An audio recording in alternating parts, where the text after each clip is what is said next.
কানপার এলাকার বাবারা, তাইলে ওই আখিরাতের মধ্যে আপনার আমার বড় হিসাব নিকাশ করা হবে। ওই আখিরাতের মধ্যে যাওয়ার আগে, কবরের জগতে যাওয়ার আগে আপনারা বলেন আমাদেরকে ভালো ভালো আমল করার দরকার আছে না না? এই দুনিয়ার মধ্যে সবচাইতে ভালো আমলের মধ্যে উত্তম আমল হইল আমার আল্লাহর ইবাদত নামাজ আদায় করা।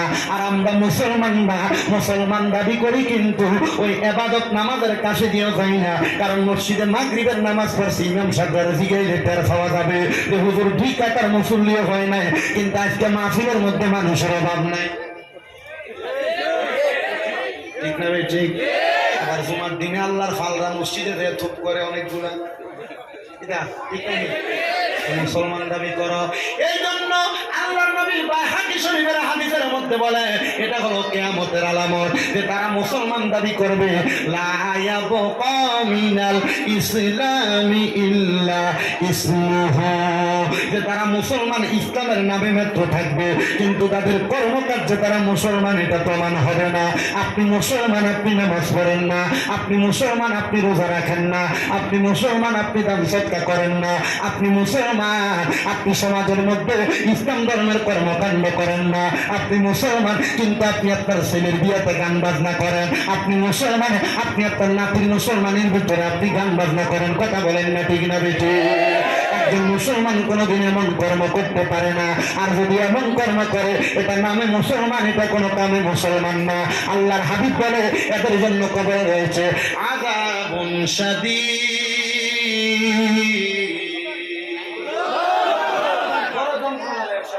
শুধু যন্ত্রণাদায়ক শাস্তি না, ফি নারি জাহান্নাম খালিদিনা ফিহা, এদের জন্য আমার আল্লাহ পাক রাখেন এমন জাহান্নাম, এমন জাহান্নাম যারা এটা সহ্য করতে পারবে না, সহ্য করতে পারবে না। জাহান্নামের আগুন মাবুদ সইতে পারবো না বলে, জাহান্নামের সইতে পারবো না। দুনিয়াতে নাও কান্দায়া, আখেরে কান্দায়ও না। দুনিয়াতে কান্দতে কান্দতে মারা যাবে, কিন্তু কবরে গেলে যেন শান্তি পাওয়া যায়। এই জন্য আশিক বলে জাহান্নামের আগুন মাবুদ সইতে পারবো না বলেন, জাহান্নামের আগুন সইতে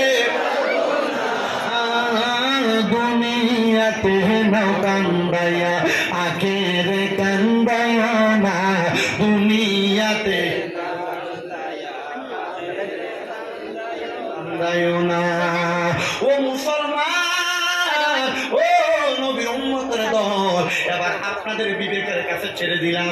আপনারা আখিরাতের জন্য কি প্রস্তুত করেছেন, আখিরাতের জন্য কি রেডি করে রেখেছেন? আপনারা নিজের বিবেককে শুধু প্রশ্ন করবেন, আখিরাতের জন্য আপনি সব কিছু প্রস্তুত করতে পারছেন কি পারছেন না? আর 4 নাম্বার হইল, শোনো মুসল, 5 নাম্বার, 6 নাম্বার হইল ওয়াল ইয়াউমিল আখিরি ওয়াল কদরি খাইরিহি ওয়া শাররিহি। এই 6 নাম্বার হইল তাকদীরের ভালো এবং মন্দের প্রতি বিশ্বাস করা। একবারে স্বাভাবিকভাবে আমি আপনাদেরকে বোঝাইয়া দেই। আমার ডান পাশে যিনি বসে আছেন ভাইয়ের নাম আনোয়ার হোসেন লস্কর। আপনার নাম? মনে করেন আমার আনোয়ার হোসেন লস্কর ভাই, উনি দুনিয়াতে 50 লক্ষ টাকার মালিক।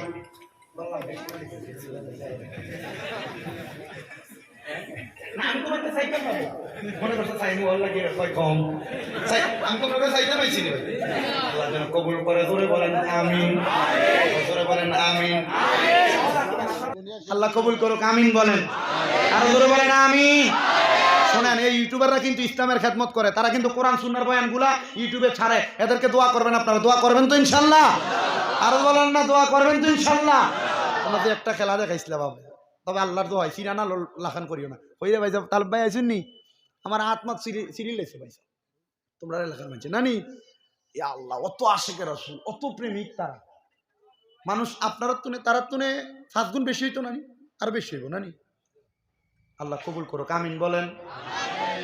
বোঝাচ্ছি ওয়াল কদরি খাইরিহি ওয়া শাররিহি, তাকদীরের ভালো এবং মন্দের প্রতি বিশ্বাস, ঈমান আর আমল কিন্তু বুঝ জানিও।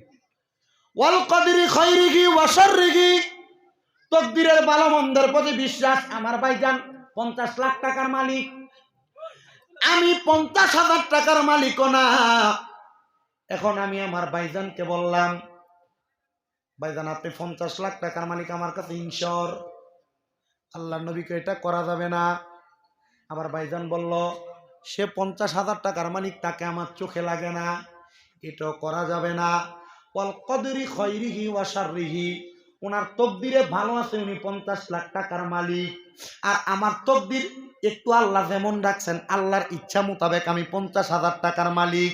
মুসলমান, 50,000 টাকার মালিক হও আর 50 লাখ টাকার মালিক হও, সর্বাবস্থায় তুমি বলবা আল্লাহর প্রশংসা, আলহামদুলিল্লাহ। দেখবা 50 লাখ টাকা যে শান্তি পায়, তুমি তোমার 50,000 আর 5,000 সেই শান্তি পাবে। কথা বলেন ঠিক কিনা? মুসলমান নবীর উম্মতের দল, এজন্য তকদিরের ভালো এবং মন্দের প্রতি বিশ্বাস করতে হবে। আল্লাহ পাক রব্বুল আলামিনের নবী বলেন, মিনাল্লাহি তাআলা ওয়াল বাসি বাদাল মাউত। আর জবান খুলে বলেন না আল্লাহু আকবার। আল্লাহর বান্দা যারা, আমরা ইন্তেকাল করার পরে আল্লাহ আবার আমাদেরকে অন্ধকার কবর থেকে উত্তোলন করবে, সেটার প্রতি আমাদেরকে বিশ্বাস করতে হবে। এবার মুসলমান, আল্লাহ কেন তোমাকে আমাকে কবর থেকে উত্তোলন করবে? আল্লাহর হাবিবের সাহাবায়ে কেরাম নবীকে প্রশ্ন করে, ইয়া রাসূলুল্লাহ, কেন কবর থেকে উত্তোলন করা হবে? আমার নবী ডাক দিয়ে বলে, উম্মতের দলেরা শুনে নাও, শুনে নাও উম্মতের দলেরা, তুমি যে দুনিয়াতে ভালো কাজগুলা করেছো, ভালো কাজগুলা করার পরে তোমার জন্য হিসাব নেওয়া হবে। তোমার জন্য আমার আল্লাহ রেডি করে রেখেছেন, জাযাউহুম ইনদা রাব্বিহিম জান্নাতু আদনিন তাজরি মিন তাহতিহাল আনহার, আল আনহারু খালিদিনা ফিহা আবাদা রাদিয়াল্লাহু আনহুম ওয়া রাদু আন যালিকা লিমান খাশিয়া রাব্বা। জবান খুলে উচ্চ কণ্ঠে জোরে জোরে বলেন সুবহানাল্লাহ। ভালো কাজ করলে আল্লাহ তোমাকে জান্নাত দিবেন। ওই জান্নাতের নাম হলো জান্নাতুল আদন। ইয়া রাসূলুল্লাহ, জান্নাতুল আদন দেখতে কত সুন্দর। মুসলমান, হাইলাকান্দি বাজারে তুমি যদি একটা বাড়ি ভাড়া নাও, তোমাকে যদি বলে 10,000 টাকা মাসিক ভাড়া, তুমি বলবা ঘরটা আগে দেখা লাগবে, ঘরটা কেমন, 10,000 টাকার উপযুক্ত কিনা। ও মুমিন মুসলমান, নবী বলছে তোমার জন্য ইবাদত করলে রাখছে আল্লাহ জান্নাত। যদি ওই জান্নাত পাইতে চাও, সাহাবায়ে কেরাম কই, ইয়া রাসূলুল্লাহ, জান্নাত দেখতে কেমন লাগে? আর জোরে বলবেন না সুবহানাল্লাহ। ও নবী গো, মায়ের নবী রাহমাতুল লিল আলামিন নবীজি, আপনি বলেন না জান্নাত দেখতে কেমন লাগে?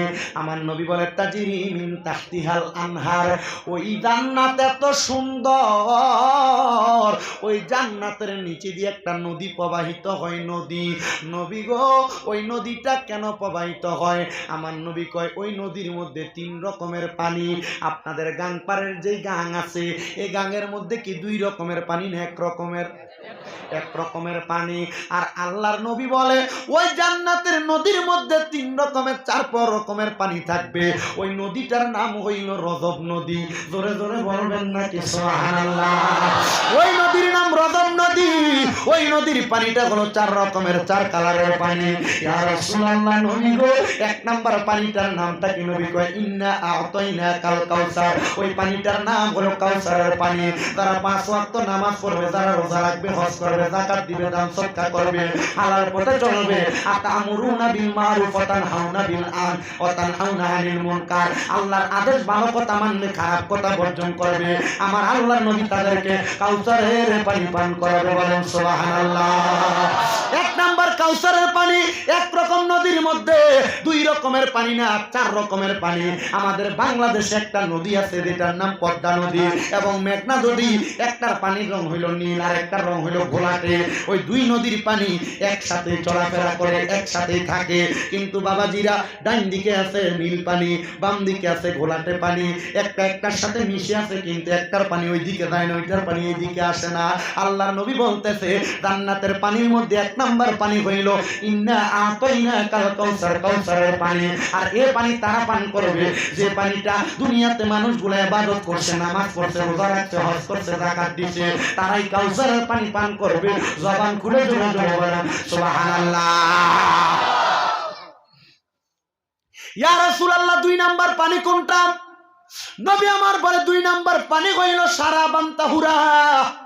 আপনারা বলেন আপনাদের এলাকার মধ্যে নেশাখোর মদখোর আছে না নাই? আপনাদের এলাকায় ইয়াবাখোর আছে না নাই? আপনাদের এলাকায় গাঁজাখোর আছে না নাই? ও মুসলমান, আল্লাহর নবী কয় এ নেশা দ্বারা করে নাই, নেশা দ্বারা করে নাই, তাদেরকে আমার আল্লাহ শারাবান তাহুরা পবিত্র পানি পান করাইব। ওই পানির খবর একমাত্র আমার আল্লাহ এবং তার রাসূল জানে। এবার আপনারা বলেন আমরা সবাই ওই শারাবান তাহুরা পবিত্র পানি পান করতে চাই কি চাই না? ওই শারাবান তাহুরা পান করানো হবে। আল্লাহর নবী রাহমাতুল লিল আলামিন নবী আমার বলে দুনিয়ার উম্মতের দলেরা শুনে নাও, শুনে নাও, শুনে নাও। এবার শারাবান তাহুরা যখন তোমাকে পান করানো হবে, ওই শারাবান তাহুরা তোমারে পান করানোর পরে এবার 3 নাম্বার একটা পানির নাম হইল জান্নাতি মধু। ইয়া রাসূলুল্লাহ, জান্নাতের মধু কারা কারা পান করবে আপনি নবী বলেন না? আমার নবী বলে জান্নাতের মধু তারা পান করবে যারা কোনোদিন মানুষের জায়গা দখল করে নাই, ভূমি দখল করে নাই, যারা কোনোদিন মানুষের পকেটের টাকা মাইরা খায় নাই, যারা কোনোদিন মানুষের সঙ্গে মানুষের সাথে চিটারি করে তার টাকা হরণ করে নেয় নাই। আল্লাহর নবী বলে তারা দুনিয়ার জমিনের মধ্যে থেকে কবরে যাওয়ার পর জান্নাতি মধু পান করবে। বলেন সুবহানাল্লাহ। ও মায়ের নবী গো, আপনার কাছে জানতে চাই 4 নাম্বার পানিটার নাম কি?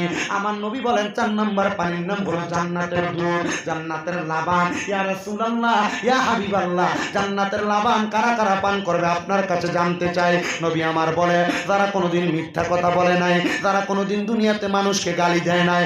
আপনারা বলে চাচা বাতিজাকে, বাতিজা চাচাকে, একজন মানুষ আরেকজন মানুষকে গালিগালাজ করে কি করে না? আসতে বলছেন আপনারা, করে কি না?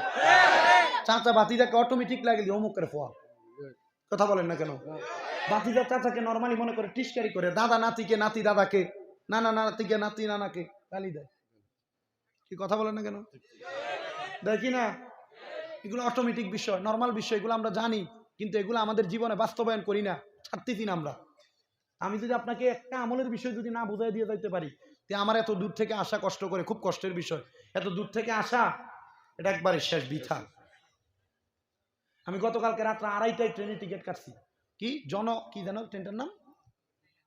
একটা ট্রেন আছে যে স্পেশাল জনশতাব্দী, ওইটা টিকিট কাইটা আপনার কুমারঘাট আইসা দাঁড়ানোর পরে 8টার দিকে এসে দাঁড়াইছে, দিনে 1:30টা পর্যন্ত ট্রেন ছাড়তেছে না। পর চিন্তা করলাম যদি আমি এখন যদি অন্য ব্যবস্থা না করি, মাহফিলওয়ালারা কানবে, এদেরকে মানুষ খারাপ বলবে না? খুব কষ্ট করে মাহফিলের আয়োজন করছে। পরে তাড়াতাড়ি একটা ওয়াগানার গাড়ি নিয়ে তাড়াতাড়ি আসলাম। রাস্তার ভিতরে একটা হোটেলের ভিতরে ডাউল আর ওই কি যেন ডিম দিয়া কোনো রকম ভাত খেয়েছি, বুঝছেন? কষ্ট করে আসতে হয়েছে। ওইখানে টিকিট কাটলাম, সব গেল। এখানে তো মাশাআল্লাহ আমার ভাই পেমেন্ট করছে, তবে কষ্ট তো হয় আমাদের, হয় কি না? এই কথা বলেন, হয় কি না? আমার এই কষ্টটা প্রতিদান আমি কিভাবে দিব আপনাকে? এ প্রতিদান আপনি কিভাবে দিবেন? এ প্রতিদান দিবেন এভাবে যে আপনি আপনার আমলি জিন্দেগিতে বাস্তবায়ন করুন।